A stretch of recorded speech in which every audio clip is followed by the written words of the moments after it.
Hello, welcome back to Whiskey Wednesday. Another Wednesday, another whiskey review with me, Joe. Now you'll have to excuse me this week, guys, because for the last few days I've been feeling really crap. I think there's something going around because Ben Bowers, who runs the A Gram a Day vlog on YouTube, he has felt really bad for the last couple of days in his videos. One of my colleagues at work, and he's been off sick, so I think there's something going around. Thankfully, I can still smell and taste perfectly fine, so my palate isn't affected.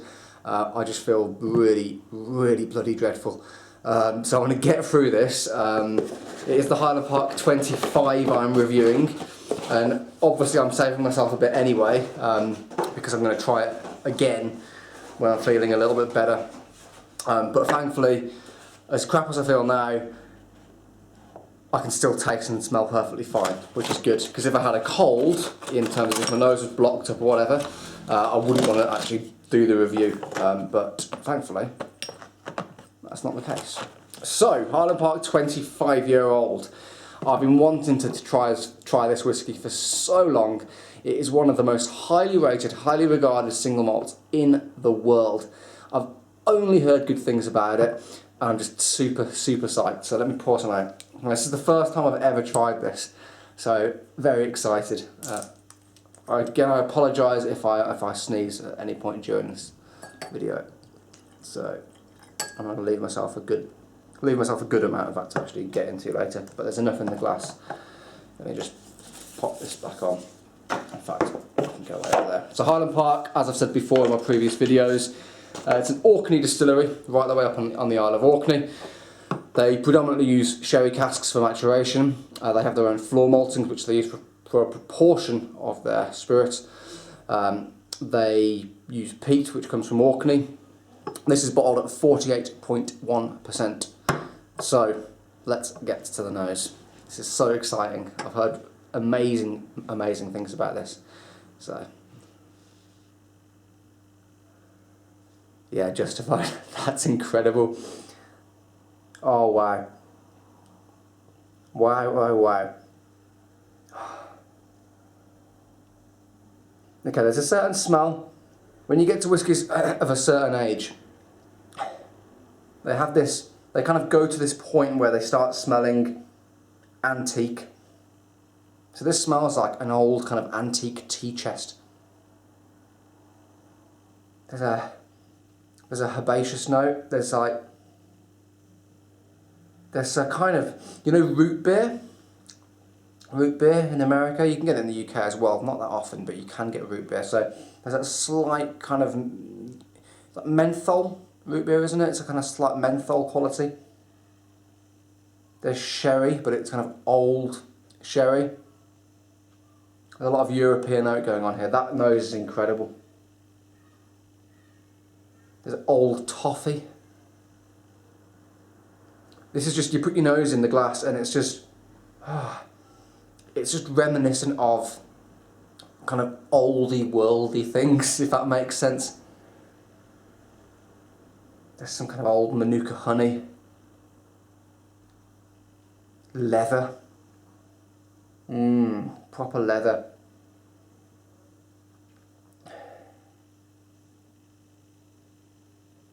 There's some kind of grilled nuts as well. Oh, the nose on that is immense. I'm just going to warm it up slightly with my hands. This is a little good trick you can do. I do want to take my time with this because it is I'm probably not going to get to try this again unless I spend the money on a full-size bottle, which, you know, I haven't even checked what the full-size price bottle is nowadays, but I think it's probably £250 plus, I think. But you can get this miniature set here. This is £100 or £99 for this entire miniature set, where you get the 12, the 15, the 18, the 25 and the 30. So for £100 to try all that, I think it's worth it. So yeah, tea chest. There's some sort of warm Moroccan spices as well. So there's a bit of cumin,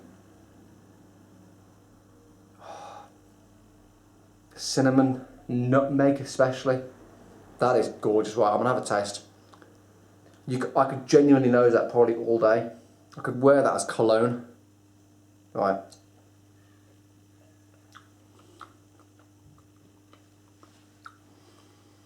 Mmm.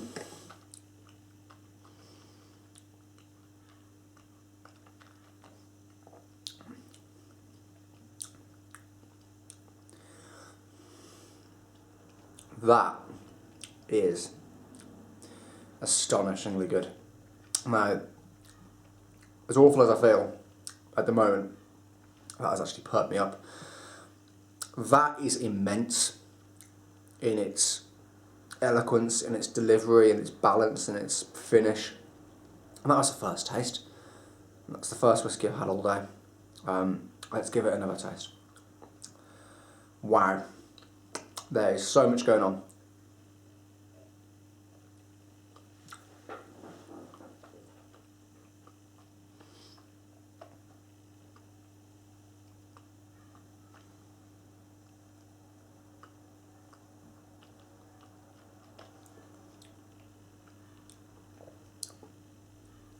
Okay. Wow. 48.1% you can tell. It's, on the finish, it's kind of, I'm going to talk about the finish first actually.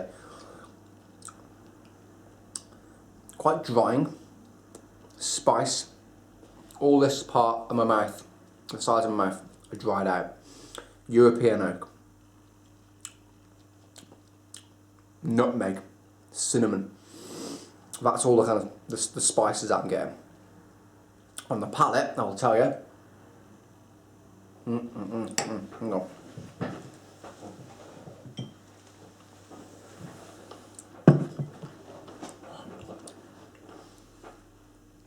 On the palate, there's a Romeo y Julieta cigar. There's a kind of fruity cigar note coming through.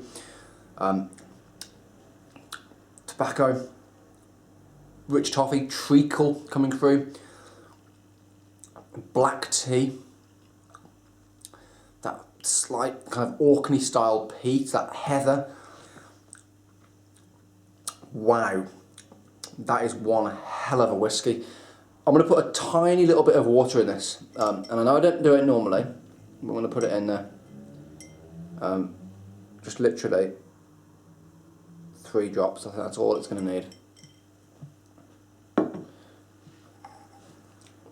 Oh, that's so good.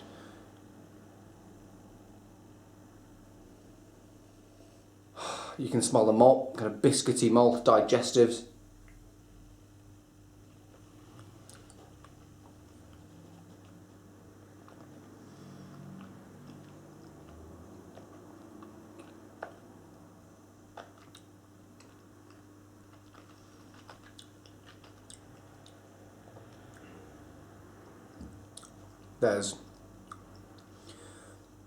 There's kind of, you know, there's biscotti, like almond biscotti. I can't remember what they're called. You know the things you get like when you go to like a coffee place and they give you like a little biscotti and it's like almond flavour. That, I get some coffee as well. There's some coffee notes going on there. There's chocolate. There's dried currants and raisins. That's pretty much got every flavour you could possibly conceive of. There's so much there, there's so many layers, it's so well put together. The cask selection is faultless in my opinion. And the finish is long, it's dark toffee, it's orange zest and rind. Wow. Right, one more taste. I'm sure you can tell I'm really enjoying this and it's really perked me up. And I've got to get on it because I'm going to the cinema tonight to watch 10 Cloverfield Lane. So this is going to make me feel a lot better before I go to the cinema. I'm looking forward to that film actually.